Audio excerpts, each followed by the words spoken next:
Listen to this podcast now on the Red Apple Podcast Network. The Leadership Thread with Dr. Peggy Polonus. I'm Dr. Peggy Polonus. Join me on each episode where I unravel the story that shaped leaders, tracing the thread that led them where they are today. Because leadership isn't born in adulthood. And thank you once again for joining us on the Leadership Thread, education, ethics, and sustainability. Download all of Red Apple Media's podcasts right now through your favorite podcast platform. Listen, all you New Yorkers. Excuse me, taxi. Okay, we're looking around. This is the 77 WABC Minicast. And we are back here on Cats and Cosby. Everybody wondering, is Iran going to come to the table? There's reports that it's supposed to be by the end of today. So what's going to happen? Let's go to Victoria Coates, former Deputy National Security Advisor for President Trump. Victoria, even in the last 24 hours, this has been interesting. I don't know if you heard at the beginning, but President Trump came out and said, you'll know when the ceasefire is over because there will be one big glow over Iran. In other words, there's not going to be any gray. There won't be any question. So what do you think is in store? Well, what keeps occurring to me, Rita, is that people should listen or watch what President Trump actually does versus what you're reading in the New York Times or the Washington Post. All of them are saying that Trump's going to cave, he's going to back down, he's not going to stand up to the Iranians, there's going to be some JCPOA 2.0. No.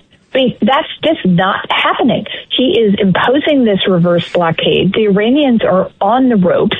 We hit them very hard last night. We can hit them again. And as he said, all you're going to see at that point is a glow. And after this now almost 3 months of action against Iran, why somebody wouldn't take him seriously is a mystery to me. Yeah, no, that's a good point. And he's, a lot of people are wondering, and this was interesting because, of course, he's got the big meeting next week with China. So what role do you think this is all playing in it in terms of the timing or alliances with China? It's really important. That should be the headline, is the meeting with China, because all that matters is that the United States and China don't get into a conflict.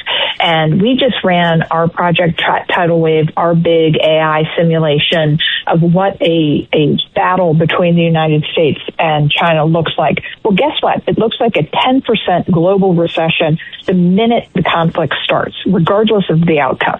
So nobody wants that, including President Trump. So we don't want conflict with China. And that doesn't mean we back down from China. That doesn't mean we're not very, very hard on China.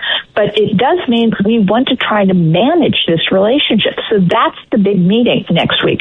But the other thing that's interesting is China can't afford to lose Iran. They've already lost Venezuela. So they need that cheap gas coming out of Iran. And so I would see this as a position of great strength for President Trump going into that meeting to say to China, hey, get the Iranians to open the strait. Then you can have your oil. What do you also think? There was a lot of other big news that came out today, Victoria, with this like a temporary ceasefire with Russia and Ukraine. President Trump tweeted out saying, that they've agreed to just a few days ceasefire, but clearly there's still some attention. I mean, it's amazing. You got so much going on with Iran, and President Trump is also looking over there too. I mean, you think about the weight of what he is juggling and all the chess pieces, because of course Russia is close also to Iran as well. Right, and this is VE Day. This is Victory in Europe Day, the 81st anniversary of peace after World War II. And by the way, Victoria, I think you know this. My father said he cried. He had been rescued by American troops and cried when he heard that it was VE Day, because for him in Europe, it was the end of the war for that part. So it's very special to me. I'm glad you brought that up. Oh, yeah, particularly for Poland, for your heritage. And my grandfather was there. He was second wave into Utah Beach on D-Day. So, I mean, we all have those memories for those of us who are strong enough to preserve them. So this is a very big day for Europe. And I think for Putin to say it's now a 3-day ceasefire is kind of a big deal. And I would just remind your audience, we are in year 5 of Putin's 3-day war. So this isn't going great for him. Yes, he's doing well with elevated energy prices right this minute, but they have really revised their laws in Russia. So it's now a crime if you close a business. That's how they're trying to keep businesses in Russia, because there's so much capital flight. So let's keep an eye on that space going forward. Ed Cox. So curiously, with respect to the parade on VE Day that they normally have troops and tanks and all that, they played it down more, didn't they? They certainly did. It's much more subdued this year because there wasn't really an audience for it. So Russia is always going to be a unique problem set. It's a unique country, a unique culture, but Putin's not immortal. And this isn't going great for them. So as I said, let's keep an eye on that space. Was there a concern about drones from Ukraine perhaps doing something and disrupting the parade? Absolutely. And that's another really interesting story that's been percolating over the last couple of months, that Ukraine has quite ingeniously developed its own domestic drone industry. And President Zelensky, God bless him, was running around the Gulf selling these things to Qatar and UAE and Saudi Arabia because they made a better mousetrap. And that's fantastic. I mean, good for them.